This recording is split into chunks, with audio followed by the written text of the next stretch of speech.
आओ बच्चों, आपको एक कहानी सुनाएं। एक कौवे को कहीं से पनीर का एक टुकड़ा मिला।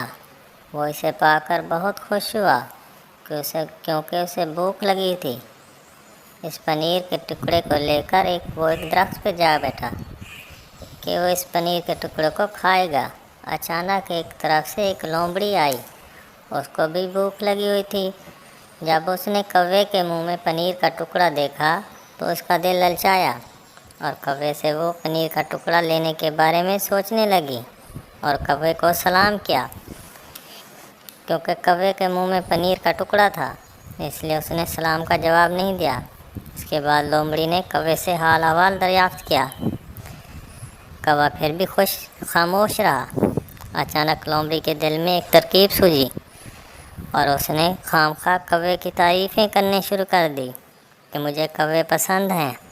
कौवे बहुत खूबसूरत होते हैं।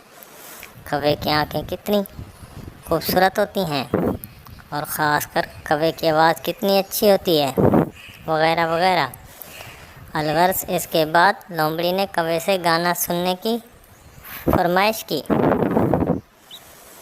कौवा पहले ही इतनी तारीफ़ें सुनकर बहुत खुश था और उसने गाना गाने के लिए यूं ही मुंह खोला, पनीर का टुकड़ा नीचे ज़मीन पर गिर गया।